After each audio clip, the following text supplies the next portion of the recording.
چوری چھپے۔ تمہیں یہ کس نے کہہ دیا کہ فرزانہ اپنے گھر پہنچ گئی؟ میں نے درستی سے کہا، اس کا دخل در معقولات مجھے ناگوار گزرا تھا، اس لیے سردنش ضروری ہو گئی تاکہ وہ اپنی زبان کو کنٹرول میں رکھے۔ میں نے برہمی سے کہا، اس بلڈنگ میں فرزانہ کی ایک دوست رہتی ہے، وہ اسی دوست سے ملنے کا بہانہ کر کے گھر سے نکلتی ہے، ہمیں شک ہے وہ دوست بھی اس سازش میں شریک ہے۔ ٹیکسی ڈرائیور کے لیے بس اتنا ہی کافی تھا۔ اس کے بعد اس نے کوئی سوال نہیں کیا اور سفید شراٹ کا تعاقب کرتے ہوئے ہم گلشن اقبال کی حدود میں داخل ہو گئے۔ حسن اسکوائر سے تھوڑا آگے آنے کے بعد فواد نے گاڑی کو دائیں جانب موڑ لیا اور سروس روڈ پر آنے کے بعد وہ مسجد بیت المکرم کے قریب سے ایک گلی میں داخل ہو گیا۔ ٹیکسی ڈرائیور نے بھی بیت المکرم والی گلی میں داخل ہو کر تعاقب کے سلسلے کو ٹوٹنے نہیں دیا۔ پھر جب سفید شراٹ اس گلی کے تقریباً آخری سرے پر واقع ایک اپارٹمنٹ بلڈنگ میں داخل ہوئی تو میں نے زرگل کے کان میں سرگوشی کی، سفید شراٹ والا مجھے اچھی طرح پہچانتا ہے۔ اس کے بعد میں نے قدرے بلند آواز میں کہا، دردانہ میں یہاں ٹیکسی میں بیٹھا ہوں، تم دیکھ کر آؤ وہ شخص کس فلیٹ میں جاتا ہے۔ زرگل نے اپنی طرف کا دروازہ کھولا اور سوال کیے بغیر ٹیکسی سے باہر نکل گئی۔ چند لمحات کے بعد وہ بلڈنگ میں داخل ہو گئی۔ میرے خیال میں فواد کو گاڑی پارک کرنے میں جتنا وقت لگتا اس مہلت میں زرگل اس کے انتہائی قریب پہنچ جاتی۔ میں نے ٹیکسی ڈرائیور کی موجودگی میں زرگل کو دردانہ کہہ کر مخاطب کیا تھا۔ ایسا میں نے محض احتیاط کے پیش نظر کیا تھا تاکہ بعد میں کوئی پیچیدگی پیدا نہ ہو۔ مجھے زیادہ دیر تک زرگل کا انتظار نہیں کرنا پڑا۔ 10 منٹ بعد وہ دوبارہ میرے پہلو میں ٹیکسی کے اندر موجود تھی۔ میں نے اس تبصاریہ نگاہ سے اسے دیکھا تو اس نے اطمینان بھرے انداز میں سر کو اثباتی جنبش دی۔ ٹیکسی ڈرائیور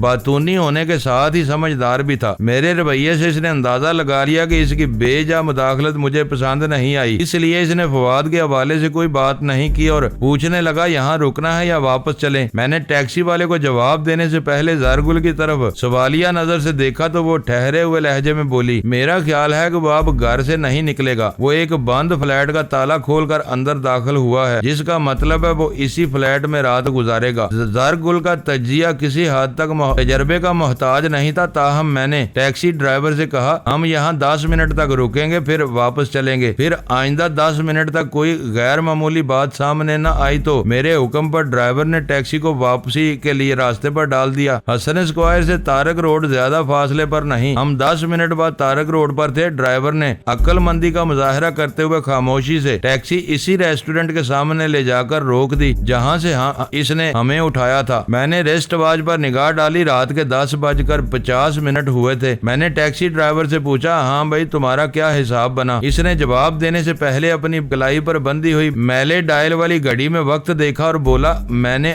آپ کے لیے 1.5 گھنٹہ ٹیکسی چلائی ہے، اس کے لیے 300 روپے بنتے ہیں، آپ نے اوپر سے بھی دینے کا وعدہ کیا تھا، اب آپ کی جو مرضی۔ اس نے گیند میری کوٹ میں پھینک دی تو میں اس کی چالاکی پر مسکرائے بنا نہ رہ سکا۔ میں نے سن رکھا تھا اور کسی حد تک مجھے اس کا تجربہ بھی تھا کہ بیشتر ٹیکسی ڈرائیور بے ایمان ہوتے ہیں۔ ہم 9:25 پر اس کی ٹیکسی میں بیٹھے تھے اور 10:50 پر ہمارا سفر ختم ہو گیا تھا۔ اس حساب سے اس کی ٹیکسی میں گزارا ہوا کل وقت 1 گھنٹہ 25 منٹ بنتا تھا۔ اگر وہ 1.5 گھنٹہ بتا رہا تھا تو اس میں بے ایمانی والی کوئی بات نہیں تھی اور پھر اس نے معاملہ مجھ پر چھوڑ دیا تھا۔ میں نے اپنی خوشی سے اسے 500 روپے دیے اور ہم ٹیکسی سے باہر آ گئے۔ جو لوگ بے ایمان نہ ہوں ان کا خیال رکھنا چاہیے۔ فلیٹ کی طرف قدم بڑھاتے ہوئے میں نے زرگل کو فواد کے بارے میں مختصراً بتایا تاکہ اس کا ذہن صاف ہو جائے۔ وہ ساحل اور شعیب غوری کے حوالے سے چودھری نوازش علی سے ہونے والی میری گفتگو سن چکی تھی، کیونکہ لاہور میں نے صدف اور زرگل کی موجودگی ہی میں چودھری کو فون کیا تھا اور اس لیے اسے فواد اور CFK کی بات سمجھنے میں کسی دقت کا سامنا نہیں ہوا۔ آخر میں نے اس سے پوچھا، تم نے فواد کو جس فلیٹ میں داخل ہوتے دیکھا ہے اس کا نمبر وغیرہ تمہیں یاد ہے نا؟ میں نے ٹیکسی والے کی موجودگی میں تم سے پوچھنا مناسب نہیں سمجھا۔ یہ تم نے بہت اچھا کیا، تمہاری احتیاط پسندی مجھے اچھی لگی۔ وہ میرے ساتھ قدم بڑھاتے ہوئے پھر بولی، بندہ فلیٹ نمبر 13D میں داخل ہوا تھا، میں بغیر کسی رہنمائی کے اس فلیٹ کے دروازے تک پہنچ سکتی ہوں اور تم نے بتایا ہے وہ لاک فلیٹ کو کھولنے کے بعد اندر داخل ہوا تھا۔ میں نے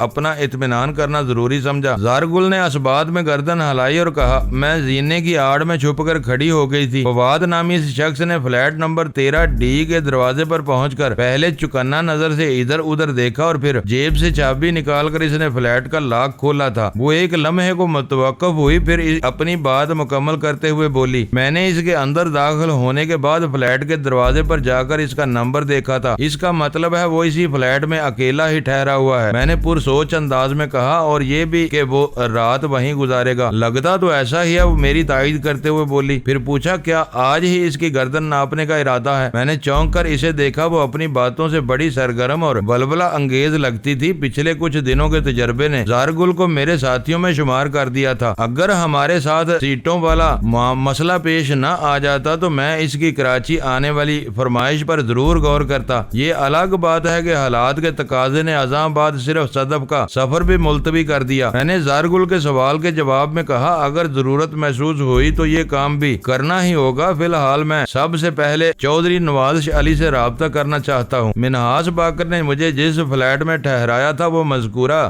ریسٹورنٹ سے زیادہ دور نہیں تھا، لہذا چند منٹ ہی میں ہم اس فلیٹ تک پہنچ گئے۔ فلیٹ کے اندر اگر میں نے داخلی دروازے کو لاک کیا، پھر فریش ہونے کے لیے واش روم میں گھس گیا۔ اسی کام کی غرض سے زارگل نے دوسرے واش روم کی راہ لی۔ جب ہم تازہ دم ہو کر وہاں سے نکلے تو میں نے زارگل سے کہا، میں کافی دیر سے دیکھ رہا ہوں تمہیں نیند خوب ستا رہی ہے۔ ٹیکسی سے اترنے کے بعد وہ کئی بار جمائیاں لے چکی تھی اور ابھی چند ساعت پہلے بھی اس نے اسی عمل کو دہرایا تھا، اس لیے بہتر ہوگا تم دوسرے بیڈ روم میں جا کر آرام سے سو جاؤ، تم سے میں تفصیلی بات صبح کروں گا۔ اس نے ایسی نظر سے مجھے دیکھا جس میں شکایت اور خفگی بیک وقت شامل ہو، اس کے ساتھ ہی اس کا منہ کو ڈانپنے کے لیے اٹھ گیا۔ اسے ایک زبردست جماہی نے ایسا کرنے پر مجبور کر دیا تھا۔ ٹھیک ہے وجدان، میرا خیال ہے میں سو ہی جاتی ہوں، وہ مخمور لہجے میں بولی، لیکن اگر رات کے کسی وقت تمہارا مہم جوئی کا کوئی پروگرام بن جائے تو مجھے ساتھ لے جانا نہ بھولنا۔ اچھا، میں اس بارے میں سوچوں گا، میں نے کہا، تم پہلے سو تو جاؤ، بعد کی بات میں دیکھی جائے گی۔ وہ مجھ پر ایک بھرپور اور معنی خیز نظر ڈالنے کے بعد بولی، کیا تم ہمیشہ اتنے ہی مصروف رہتے ہو؟ ہاں، اتفاق سے میں نے ایسی ہی قسمت پائی ہے، میں نے مذاق کے رنگ میں کہا۔ اس کا مطلب ہے تم خاصے خوش قسمت ہو۔ میں نے چونک کر اس کی طرف دیکھا، اس نے بڑی گہری بات کی تھی۔ وہ مجھے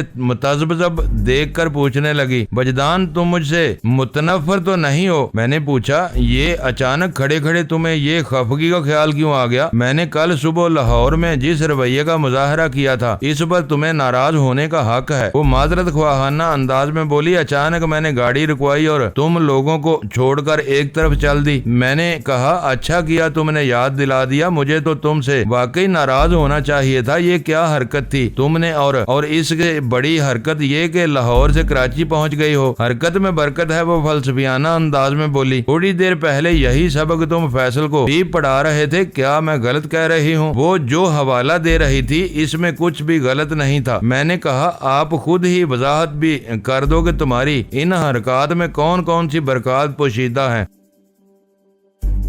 وہ ایک گہری سانس خارج کرتے ہوئے بولی، وجدان، یہ تو ہو سکتا ہے کہ تمہیں میری کہانی سننے میں کوئی خاص دلچسپی نہ ہو، لیکن یقین جانو میں تمہاری داستان سننے کے لیے بہت بے تاب ہوں، اور تم نے اس کا مجھ سے وعدہ بھی کر رکھا ہے۔ وہ ایک لمحے کو خاموش ہو کر ایسی نظر سے مجھے دیکھنے لگی جیسے نگاہی زبان میں پوچھ رہی ہو، اپنا وعدہ یاد ہے نا؟ پھر اس نے بات جاری رکھتے ہوئے کہا، لاہور میں میری زندگی ان گنت خطرات میں گری ہوئی ہے۔ میرا دشمن نمبر 1 حکمت یار شکاری کتوں کی طرح میری بو سونگتا پھر رہا ہے۔ تمہارے دوست فرید پاشا کی کوٹھی میں رپوش تھی تو قدرے اطمینان تھا، لیکن وہاں جو خون چکا واقعات پیش آئے اور ازاں بعد تم صدف کے ساتھ کراچی چلے آئے، ان حالات نے مجھے انتہائی غیر محفوظ کر دیا تھا۔ آ جا کر میری سمجھ میں یہی آیا کہ میں بھی کراچی چلی جاتی ہوں۔ اس کے بعد ہی عنایت اللہ باجوہ کے پاس جانے کا آئیڈیا میرے ذہن میں آیا۔ بھلا وہ فرید پاشا کا اس نے میری بات سن لی اور مجھے باجوہ کے ساتھ کراچی آنے کا موقع مل گیا۔ بات کے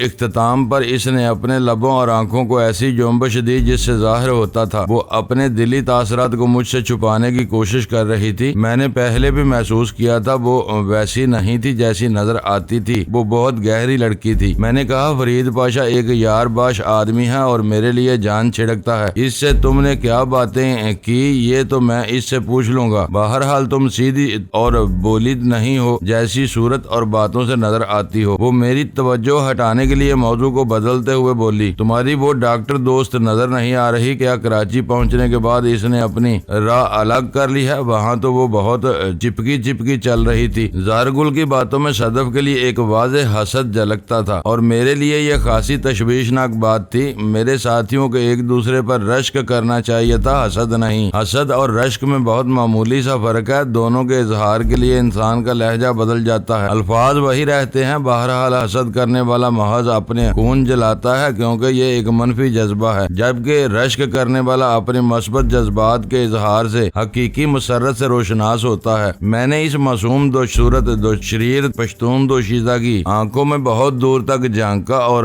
اس کے سوال کا جواب دیتے ہوئے کہا، تمہاری اطلاع کے لیے عرض ہے کہ صدف میرے ساتھ کراچی نہیں آئی، وہ لاہور ہی میں رک گئی ہے۔ پھر قبل اس کے کہ وہ کسی سوال کے لیے لب کشا ہوتی، میں نے تنبیہی لہجے میں کہا، اب اس بحث میں نہ پڑ جانا کہ وہ لاہور میں کیوں رک گئی، تمہارے لیے یہی بہتر ہوگا۔ فوراً دوسرے بیڈ روم میں جا کر گہری نیند کے مزے لوٹو۔ اوکے، میں جا رہی ہوں، وہ دل آویز انداز میں مسکرائی اور شب بخیر کہہ کر ملحقہ بیڈ روم میں چلی گئی۔ زارگل کو میری عملی زندگی میں شریک ہوئے زیادہ عرصہ نہیں ہوا تھا، اب تک اس نے ایک اچھے اور وفادار دوست کی طرح ایکٹ کیا تھا، لیکن میں لاشعوری طور پر اس کی طرف سے مطمئن نہیں تھا۔ یہ بات نہیں کہ میں اس کی دوستی یا وفا پر شک کر رہا تھا، بلکہ میرے احساسات مجھے صرف اس لیے الجھا رہے تھے کہ میں اس کے پاس منظر سے واقف نہیں تھا، اسی لیے وہ کبھی مجھے کچھ نظر آتی اور کبھی کچھ اور دکھائی دیتی۔ اگر میں اس کی داستان کو تفصیل سے سن لیتا تو میرا یہ متعاملانہ احساس زائل ہو سکتا تھا۔ میں نے سوچا کچھ بھی ہو میں کل اتنا وقت ضرور نکال لوں گا کہ زارگل کے ماضی اور حال سے آگاہی حاصل کر لوں۔ مستقبل کا حال صرف